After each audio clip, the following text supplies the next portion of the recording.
चीन का नया युद्धपोत तैयार, भूटान पर करेगा ड्रैगन वॉर और रूस के मिसाइल से अमेरिका तबाह होगा। विश्व में युद्ध का बिगुल बजाने वाली हर एक खबर आपको दिखाते हैं top 9 world on war mode. चीन की समाचार एजेंसी के मुताबिक जल्द ही चीन तीसरे विमान वाहक पोत परीक्षण करने वाला है। इस साल के अंत या अगले साल की शुरुआत में इस युद्धपोत को लॉन्च किया जा सकता है। सितंबर की शुरुआत में ली गई तस्वीरों के अनुसार युद्धपोत का निर्माण अंतिम चरण में है। इसे साउथ चाइना सी में महायुद्ध की आहट मानी जा रही है।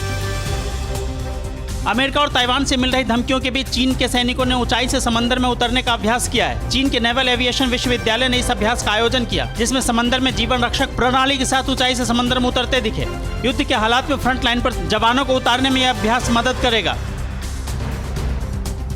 लद्दाख और साउथ चाइना सी के बाद चीन की पीपल्स लिबरेशन आर्मी अब भूटान के खिलाफ नया मोर्चा खोलने की तैयारी में है। जानकारों के मुताबिक चीन ने सीमा को लेकर 25वें दौर की बातचीत के पहले चाल चल दी है। चीन ने बातचीत को अपने पक्ष में झुकाने के मकसद से भूटान पर दबाव बनाने के लिए पश्चिमी और मध्य भाग में बड़ी संख्या में सैनिकों की तैनाती कर दी है।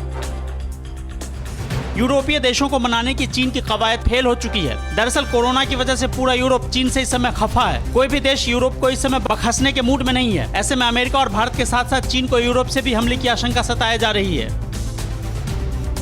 उधर रूस का नई स्काई फॉल मिसाइल से दुनिया में हड़कंप मचा है। दरअसल ये मिसाइल सालों तक पृथ्वी के चारों ओर उड़ने और किसी भी क्षण परमाणु हमले करने में सक्षम है। ब्रिटेन के रक्षा खुफिया विभाग ने चेतावनी दी है कि परमाणु ऊर्जा से संचालित 9M730 संचालित मिसाइल की वैश्विक पहुंच और यह अप्रत्याशित दिशाओं से हमले की अनुमति कर सकता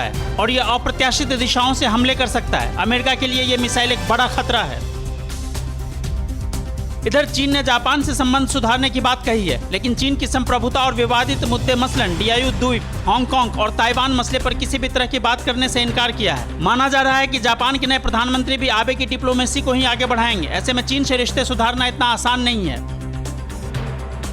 इस बीच जापान में 17 सितंबर को नए प्रधानमंत्री का ऐलान हो सकता है। इसके लिए जापान में संसद का सत्र बुलाया गया है, जिसमें नए प्रधानमंत्री पर फैसला होना है। अभी पिछले हफ्ते ही प्रधानमंत्री शिंजो आबे खराब स्वास्थ्य का हवाला देकर इस्तीफा दे दिया था। अफगानिस्तान सरकार के साथ तालिबान की शांति वार्ता से चीन टेंशन में है। चीन को CPEC प्रोजेक्ट की चिंता सताने लगी है। उसे डर है कि तालिबान से हथियार पाकर बलूचिस्तान के विद्रोही चीन CPEC को पूरा नहीं होने देंगे। साथ ही अगर अफगानिस्तान में तालिबान हुकूमत आ गया तो शिनजियांग में तालिबान की शय पर उइगुर मुसलमान बगावत कर देंगे। दुनिया में अलग थलग पड़ चुके चीन की निर्भरता भारत पर बढ़ती जा रही है। चालू वित्त वर्ष 2020-21 के अप्रैल-जुलाई में भारत के कुल निर्यात में 30% की गिरावट दर्ज की गई, लेकिन भारत से चीन होने वाले निर्यात में इस अवधि में पिछले साल के मुकाबले 30.7% की बढ़ोतरी रही है, जबकि इस साल चीन से होने वाले आयात में 29.2% की गिरावट रही। परवाह देश की, सोमवार से शुक्रवार रात 10 बजे TV9 भारतवर्ष पर।